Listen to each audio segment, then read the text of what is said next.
Engkau wanita paling mulia, pendamping sempurna, dakwah baginda, cinta pertama Rasulullah.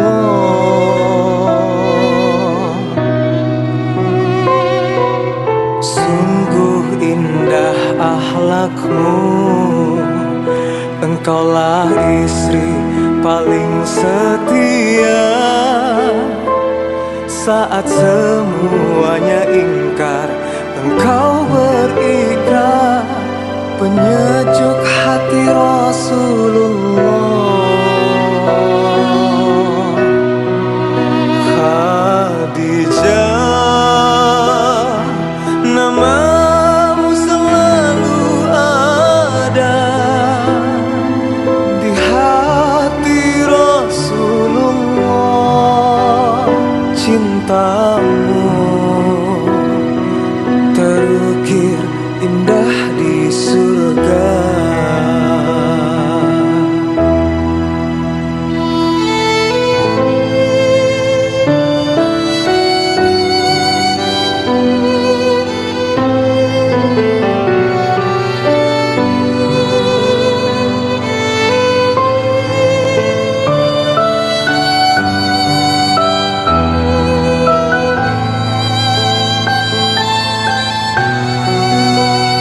Bismillahirrahmanirrahim. Assalamualaikum warahmatullahi wabarakatuh. Alhamdulillah, salatan wa salaman ala rasulillah wa ala alihi wa ashabihi wa man ihtada ila yaumiddin wa ba'du. Alhamdulillah, hari ini kita kembali berjumpa dalam channel YouTube Wahdan Tur Dunia, yang insya Allah kita akan melanjutkan kajian kita tentang Sayyidatuna Khadijah, kemuliaan Ibunda Siti Khadijah radhiyallahu anhu wa ardah. Pada pertemuan sebelumnya kita telah mengkaji beberapa keadaan. Yang pertama adalah bagaimana nasab beliau, kehidupan beliau bersama Rasul. Yang ketiga, kita sudah mengkaji bagaimana pernikahan beliau. Yang keempat, bagaimana patrah wahyu turun kepada Rasulullah sallallahu alaihi wasallam dan bagaimana beliau mensikapi keadaan tersebut. Hari ini kita akan berbicara tentang keistimewaan Sayyidatuna Khadijah radhiyallahu anhu wa ardah.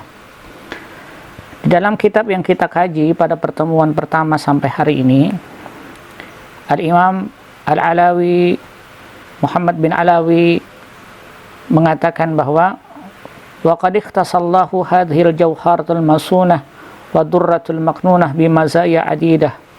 Ada beberapa keistimewaan yang diberikan oleh Allah kepada Sayyidatuna Khadijah radhiyallahu anha. Ada 6 sisi yang dibagi oleh para ulama. Pertama, dari sisi kehidupan Nabi Muhammad sallallahu alaihi wasallam. Yang kedua, dari sisi keimanan dan keislaman beliau nantinya. Yang ketiga, dari sisi kemuliaan yang diberikan oleh Allah di akhirat. Yang keempat, dari sisi keturunan yang Allah anugerahkan kepada beliau, keturunan kepada Nabi Muhammad sallallahu alaihi wasallam dengan jumlah 6 orang anak dan 7 orang cucu. Yang kelima, dari sisi bagaimana memorial yang tertanam kepada Rasulullah sallallahu alaihi wasallam, dan yang terakhir dari sisi pengabdian beliau kepada Nabi Muhammad sallallahu alaihi wasallam. Yang pertama, kita akan mengkaji dari sisi kehidupan Nabi Muhammad sallallahu alaihi wasallam. Dari sisi kehidupan Nabi Muhammad sallallahu alaihi wasallam diceritakan, "Wa minha anna hiya allati talabathu wa ila jawazin biha da'athu wa annaha awwalu imra'atin yatajawwajuha wa walimatuha wa awwalu walimatin yasna'uha wa ashat mahu baqiyata umriha wa lam yatajawwaz bighairiha hatta matat ba'da an ra'a khalisan birriha wa dafanaha bi Makkah wa nazalahu wa bi nafsihi fi qabriha wa qad asarathu 24 sanatan ahsana siratin." Diceritakan bahwa pertama, kemuliaan Sayyidatuna Khadijah radhiyallahu anha dari sisi kehidupan Nabi Muhammad sallallahu alaihi wasallam. Pertama, Sayyidatuna Khadijah adalah wanita yang pertama meminta kepada Nabi Muhammad sallallahu alaihi wasallam untuk dinikahi. Artinya Sayyidah Khadijah lah yang meminta kepada Nabi Muhammad agar beliau menjadi pasangan hidup dengan Sayyidatuna Khadijah radhiyallahu anha. Yang kedua, di dalam cerita ini adalah bahwa wanita pertama yang menjadi pendamping hidup Nabi adalah beliau. Tidak ada wanita sebelumnya yang bisa masuk dalam kehidupan Nabi kecuali baginda memilih Sayyidatuna Khadijah radhiyallahu anha. Yang ketiga, wa walimatuha awwalu walimatin yasnauha. Yang ketiga adalah perayaan walimah pertama kali setelah terjadinya pernikahan. Walimah yang pertama yang dilakukan Nabi Muhammad sallallahu alaihi wasallam dengan Sayyidatuna Khadijah radhiyallahu anha.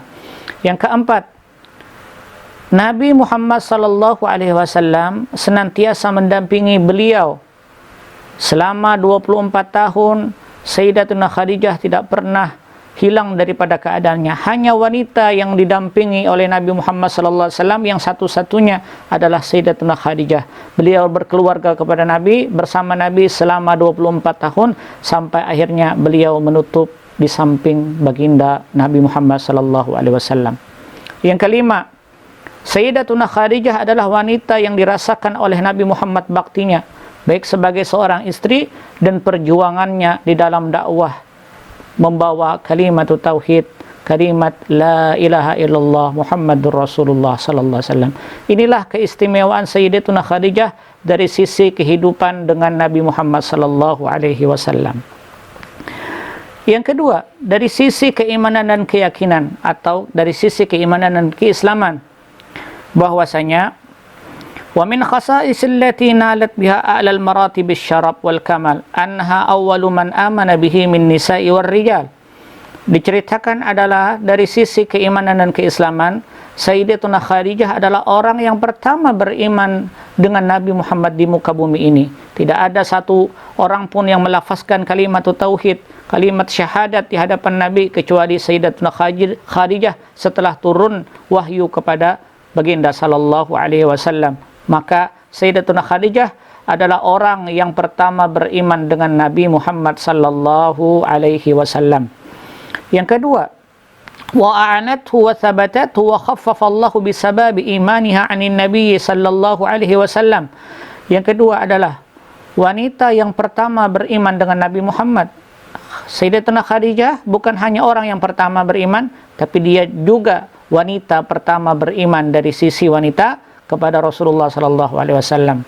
Yang ketiga, Sayyidatuna Khadijah adalah orang yang senantiasa membantu dan meringankan beban dakwah Nabi melalui harta dan kebijaksanaan beliau di dalam jiwanya. Beliau sangat sabar menghadapi bagaimana Rasulullah menerima wahyu, bagaimana Rasulullah bertahanus di Gua Hira, bagaimana Rasulullah menyampaikan dakwahnya ke masyarakat banyak, sehingga beliaulah yang menjadi penopang dan pengayom, bahkan penenang Nabi di dalam rumah ataupun di luar rumah. Subhanallah. Inilah kepribadian Sayyidatuna Khadijah di dalam keimanan dan keislaman.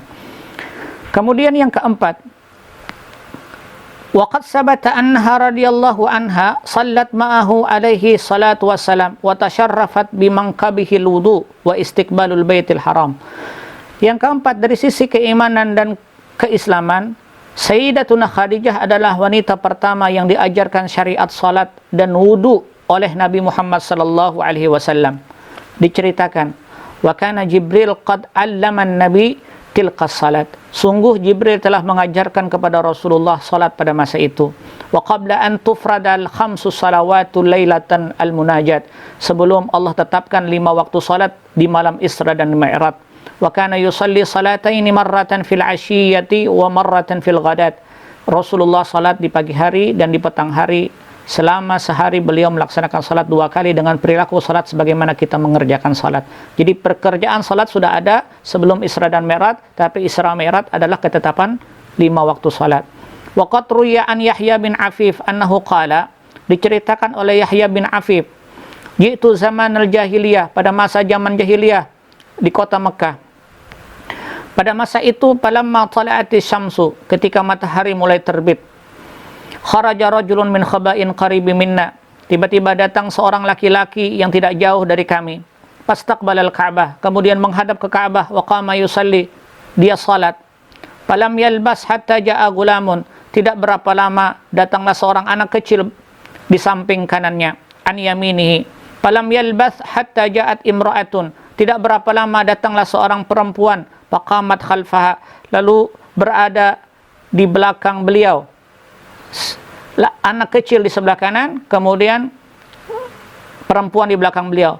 Faraka'a, kemudian setelah itu beliau ruku. Faraka'a ar-rajulu faraka'a gulam wal mar'atu, ketika Rasulullah ruku, kemudian rukulah anak kecil dan seorang perempuan itu. Farafa'a fasajada, kemudian ruku. Setelah ruku beliau mengangkatkan tangannya, maksudnya i'tidal, kemudian baru fasajada, lalu sujud. Fasajada, dua orang di belakangnya mengikuti. Fakultu, lalu kata Yahya bin Afif, ketika itu ada Sayyidina Abbas bin Abdul Muttalib, beliau berkata, ya Abbas, amrun azim.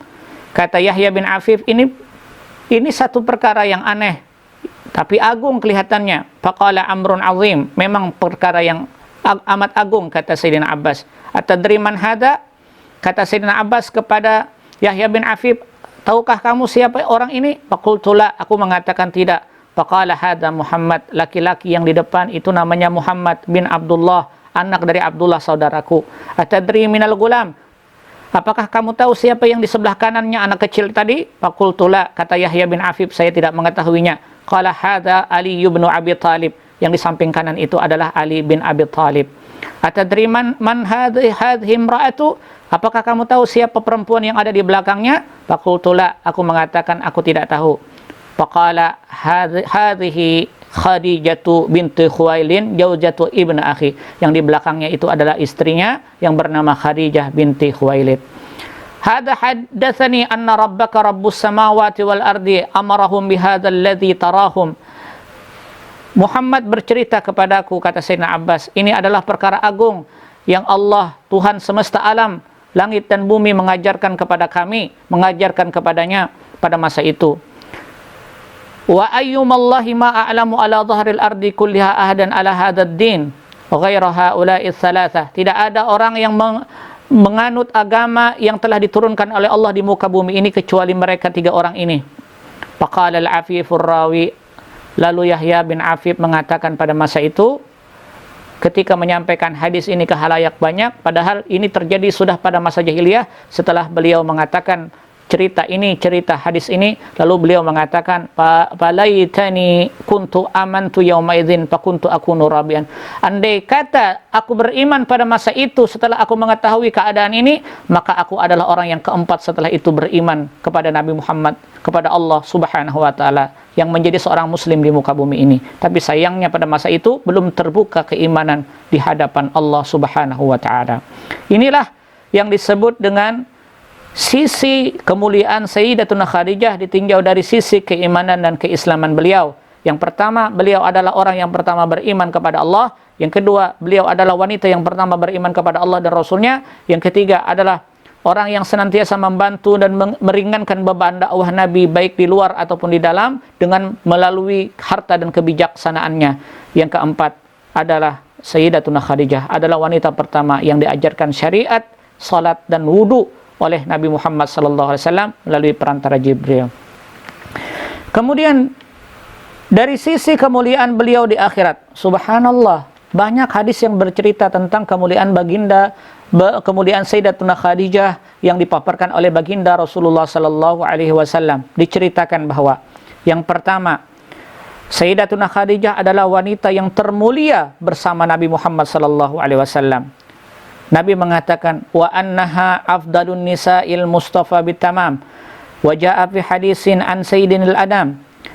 Diceritakan para ahli hadis bahwa Sayyidatuna Khadijah adalah wanita yang paling mulia bersama Nabi Muhammad SAW. Rasulullah berkata, sayyidatun nisa'il alamin, penghulu para wanita-wanita di alam semesta ini adalah yang pertama Maryam, Maryam binti Imran. Yang kedua, Fatimah bintu Muhammadin, Fatimah anakku, kata Rasulullah, summa Khadijah. Yang ketiga adalah Khadijah, summa Asiyah imra'atu Fir'aun. Yang keempat adalah Asiyah, perempuan yang pernah bersama dengan Fir'aun. Disinilah kemuliaan yang dipaparkan oleh Rasulullah kepada Sayyidatuna Khadijah, bahwa beliau adalah wanita yang teramat mulia di sisi Allah dan Rasulnya. Di dalam hadis juga dikatakan bahwa wa fi riwayatin khairun nisaiha Maryam wa khairun nisaiha Khadijah. Sebaik-baik perempuan, kata Rasulullah, adalah Maryam, dan sebaik-baik perempuan adalah Khadijah. Diriwayatkan oleh Imam Bukhari dan Imam Muslim. Inilah ditinjau dari sisi kemuliaan di akhirat, bahwa Sayyidatuna Khadijah termasuk wanita yang termulia bersama Nabi. Yang kedua, salah satu wanita yang dimuliakan di alam semesta ini. Yang ketiga, kalau kita melihat bahwa Sayyidatuna Khadijah adalah termasuk orang yang dimuliakan oleh Allah Subhanahu wa ta'ala, diberikan kabar gembira dengan surganya Allah Subhanahu wa ta'ala. Inilah sisi kemuliaan di dalam akhirat. Diceritakan riwayat Imam Bukhari dan Imam Muslim, anna Jibril basyaraha bi baitin fil jinan. Jibril memberikan kabar gembira kepada Sayyidatuna Khadijah di dalam surga. Beliau mengatakan, idh qala dhalikal malakul mukarram lin nabi. Manakala Jibril mengatakan kepada Rasulullah sallallahu alaihi wasallam, basir Khadijah bi baitin. Rasulullah Muhammad, kata Jibril, berikan kabar gembira kepada Khadijah, dia akan diberikan satu rumah fil jannah di dalam surga, min khasabin, yang terbuat daripada mutiara-mutiara, wala khasabin, tidak ada teriakan-teriakan dan kebisingan di dalamnya, wala nasabin, begitu pula tidak ada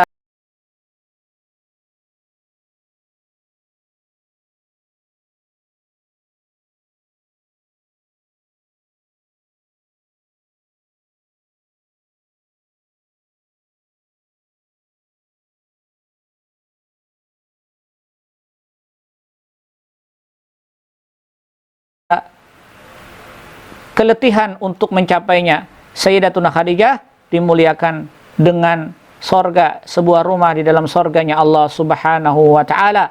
Diceritakan bahwasanya semua keturunan-keturunan yang dianugerahkan oleh Allah Subhanahu wa ta'ala kepada Nabi Muhammad sallallahu alaihi wasallam adalah berasal daripada Sayyidatuna Khadijah radhiyallahu anha. Bahwa semua putra dan putri Nabi Muhammad menurunkan keturunan dari Khadijah radhiyallahu anha. 6 orang anak yang terdiri dari 2 orang putra dan 4 orang putri, serta mendapatkan 7 orang cucu yang dianugerahkan oleh Allah kepada Rasulullah sallallahu alaihi wasallam melalui jalur Khadijah radhiyallahu anha. Ada yang bernama wa awwalu Qasim, ada bernama Qasim. Dia adalah anak yang pertama Nabi Muhammad sallallahu alaihi wasallam dan lahir sebelum diutus menjadi seorang rasul, Rasulullah sallallahu alaihi wasallam. Tetapi beliau meninggal pada masa kecilnya sehingga beliau dimakamkan di Mekah di tanah airnya. Wa tsani Abdullah, putra kedua Nabi adalah Abdullah, wa yuqalu lahu Tahir, beliau digelar dengan At-Tahir atau adalah orang yang suci. Wa Tayyib li'annahu wulida fil Islam, Abdullah digelar dengan Tahir dan Tayyib karena beliau lahir di masa keislaman, tetapi beliau meninggal pada masa kecilnya. Yang ketiga, wa tsalitsatu, yang ketiga adalah Zainab. Zainab adalah putri yang paling tua Nabi Muhammad sallallahu alaihi wasallam. Waqad wulidat qabla bi'tsatihi, beliau lahir sebelum diutus menjadi seorang rasul sallallahu alaihi wasallam. Setelah besarnya Zainab menikah dengan seorang sahabat Nabi bernama Abul As, keturunan dari Abu Bakar, Abul As bin Rabi, wa kana islamuha wa hijratuha qabla islamihi wa hijratihi. Abul As dengan Zainab mendapatkan hijrah ke kota Mekah, ke kota Madinah, dan wa tuwfiyat fi awwali amin thamaniyati min hijriyah al-Mustafa. Zainab meninggal dunia menghembuskan napas terakhirnya pada tahun awal pertama 8 Hijriah ketika Rasulullah selepas hijrah. Wa dufinat fi jannatil Baqi, Zainab dimakamkan di Baqi, di pekuburan seluruh sahabat radhiyallahu anhum. Yang keempat bernama Ruqayyah dan yang kelima adalah Ummu Kulsum. Keduanya menjadi menantu Abu Lahab pada masa dulunya. Falamma nazalat, ketika ayat turun tabbat yada abi lahabi wa tab, maka ghadiba abuhuma. Abu Lahab marah dengan ayat ini, kemudian memerintahkan anak-anaknya yang telah menikahi Ruqayyah dan Ummu Kulsum untuk mentalak atau memisahkan dengan keduanya, sehingga pada masa itu Ruqayyah dinikahi oleh Utbah dan Ummu Kulsum dinikahi oleh Utaibah. Setelah ayat itu turun, pada masa itu juga akhirnya mereka berpisah. Dan akhirnya setelah masa iddahnya, Ruqayyah dan Ummu Kulsum dinikahi oleh Sayyidina Utsman bin Affan, sehingga Sayyidina Utsman digelar dengan Zunnurain pada masa itu. Kemudian yang keenam adalah Sayyidah Fatimah Al-Gharra, Sayyidah Fatimah Al-Batul. Sayyidah Fatimah adalah putri terakhir Nabi Muhammad SAW. Dari sisi Sayyidah Fatimah ketika menikah dengan Sayyidina Ali bin Abi Thalib mendapatkan keturunan 5 orang. Yang pertama adalah Muhsin, yang kedua adalah Hasan, yang ketiga adalah Husain, yang keempat adalah Zainab, yang kelima adalah Ummu Kulsum. Ada 5 orang daripada keturunan yang dihasilkan melalui pernikahan Sayyidina Fatimah dan Sayyidina Ali bin Abi Thalib. Tetapi sayangnya yang besar dan memiliki keturunan setelah itu adalah hanya Sayyidina Hasan dan Husain. Sisanya adalah meninggal pada masa kecil. Sedangkan dari sisi Zainab nanti diberikan keturunan 2 orang, Ali dan Umamah. Ali dan Umamah dari hasil pernikahan Zainab dengan Abul As Ibnu Rabi. Tetapi mereka, anak-anak beliau, meninggal dunia pada masa kecil. Inilah yang diceritakan pada masa kecil beliau mendapatkan keturunan, bahwa pernikahan dengan Sayyidina Khadijah, Sayyidatuna Khadijah, Rasulullah dengan Sayyidatuna Khadijah mendapatkan keturunan yang banyak. Kemudian wa min fadailiha anna Nabi sallallahu alaihi wasallam kana la yunsa abadan. Kemudian kita sudah bicara yang pertama dari sisi kehidupan Nabi Muhammad, kemuliaan Khadijah, dari sisi keimanan dan keislaman, dari sisi kemuliaan di akhirat, dari sisi dianugerahkan keturunan oleh Allah Subhanahu wa taala melalui jalur Khadijah. Yang kelima, dari sisi memorial atau dari sisi ingatan Rasulullah sallallahu alaihi wasallam kepada Sayyidatuna Khadijah radhiyallahu anha. Diceritakan bahwa waqat yazbahu syat, Rasulullah menyembelih seekor kambing, summa yaqta'u a'da'aha. Kemudian kambing itu dibagi-bagi oleh Nabi Muhammad sallallahu alaihi wasallam. Ketika awal pertama membagi, Nabi Muhammad mengingat keluarga-keluarga dan teman-temannya Khadijah. Pada masa itu Sayyidatuna Aisyah radhiyallahu anha walam yatahammal dzalika qalbuhu, tidak sanggup hatinya merasakan demikian karena kecemburuannya. Lalu akhirnya cemburu dan mukanya cemberut. Lalu Nabi mengatakan kepada Sayyidatuna Khadijah, Sayyidatuna Aisyah radhiyallahu anha, laqad ruziktu hubbaha. Allah telah menganugerahkan cintaku kepada Khadijah. Fa ana uhibbu may yuhibbuha, karena aku mencintai orang yang mencintai Khadijah radhiyallahu anha. Diceritakan pula pada masa itu Nabi Muhammad sallallahu alaihi wasallam kana yukthiru min dzikriha, lebih banyak menyebut Khadijah radhiyallahu anha, padahal Khadijah sudah meninggal dunia. Wa yanshiru baina jami' thayyib khabriha wa husni birriha. Bahkan terkenal Nabi senantiasa bercerita kepada halayak orang banyak informasi-informasi tentang kemuliaan Sayyidina Khadijah, dan Sayyidatuna Khadijah diberikan kemuliaan bagaimana baktinya dengan beliau. Wa yuthni 'alaiha ahsanats sana, beliau memujinya dengan sebaik-baik pujian. Tiba-tiba faja sami'at Sayyidatu Aisyah, manakala Sayyidah Aisyah mendengar yatahaddatsu anha, Rasulullah bercerita tentang itu, fagharrat asyaddul ghirah, Sayyidah Aisyah cemburu, wa qalat ma hiya ilal hamra as-saddiqina ajuzan. Sayyidah Aisyah sembari mengucapkan kata-kata, tidaklah yang demikian itu sudah terjadi karena yang diceritakan hanya adalah wanita tua. Wa qad awwadaka Allahu khairan minha Muhammad, Nabi Muhammad sallallahu alaihi wasallam, engkau telah digantikan oleh Allah dengan yang lebih baik daripada itu. Syabatan saghirah, wanita muda. Pakana yaghdab min qauliha, lalu Rasulullah marah dengan ucapan Sayyidah Aisyah, wa yukhasimuha ala fi'liha. Nabi mengatakan kepada Sayyidah Aisyah, ma abdalinallahu khairan minha, Allah tidak akan menggantikan yang lebih baik daripada Sayyidah Khadijah. Laqad amanat bi id kafaran nasu, seluruh umat manusia pada masa itu kufur kepadaku, dialah yang tampil untuk beriman kepadaku. Wa sadaqatni id kadzabanin nas, beliau beriman kepadaku ketika orang-orang mendustakanku. Wa awwatni idza rafadaniyan nas, dia merangkulku ketika orang-orang mengusirku. Wa ausatni id haramanin nas, dia sangat dermawan ketika orang-orang menegah dengan hartanya. Wa razaqani auladaha, dan Allah telah menganugerahkan keturunan daripada Sayyidah Khadijah, id haramani auladan nisa, ketika yang lain tidak bisa melahirkan. Itulah kemuliaan yang dijadikan oleh Allah kepada Sayyidatuna Khadijah, yaitu dianugerahkan oleh Allah Subhanahu wa taala memorial kepada Nabi Muhammad agar senantiasa berkesan di dalam hidupnya. Yang terakhir adalah keutamaan Sayyidatuna Khadijah dari sisi pengabdian sebagai seorang istri Nabi Muhammad sallallahu alaihi wasallam. Dari sisi pelayanannya, bagaimana diceritakan bahwasanya ketika Sayyidatuna Khadijah mengantarkan makanan setiap hari ke Jabal Sur, ke Jabal Nur, gunung yang tinggi, ketika Rasulullah menerima wahyu, setiap hari Sayyidatuna Khadijah membawa idamun wa ta'amun, makanan dan kuah, agar Nabi Muhammad bisa menyantap makanan dan minuman tersebut. Fa idza hiya atatka, lalu tiba-tiba satu ketika Jibril mengatakan, Muhammad, fa idza atatka Khadijah, apabila Khadijah datang kepada engkau, faqra 'alaiha min rabbiha minni assalam, maka sampaikan salam daripada Tuhan kita. Falamma balaghaha,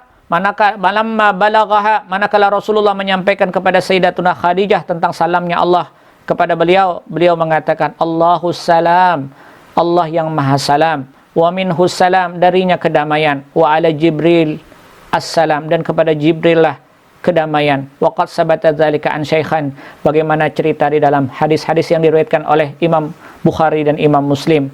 Begitu pula diceritakan bahwa anha waqafat ma'an nabi bisarra wad darra, Sayyidatuna Khadijah sebagai seorang istri tidak pernah meninggalkan Nabi, baik dalam keadaan senang ataupun dalam keadaan duka. Walam tarta an tatrukha laha lamma qata'at fi sya'bil a'da, Sayyidatuna Khadijah tidak akan pernah tenang ketika Rasulullah dalam keadaan Nabi Muhammad digoda dan diganggu oleh seluruh orang-orang kafir Quraisy. Beliau tampil untuk melindunginya sebagai seorang istri dan menenangkan di dalam rumah. Itulah keutamaan Sayyidatuna Khadijah yang tertulis banyak hadis radhiyallahu anhu wa ardah. Semoga Allah senantiasa meridai kepada Sayyidatuna Khadijah dan menjadikan kita bisa mengikuti jejak langkah beliau, dan kita akan dikumpulkan bersama orang-orang yang kita cintai, termasuk Ibunda Khadijah dan baginda Rasulullah sallallahu alaihi wasallam.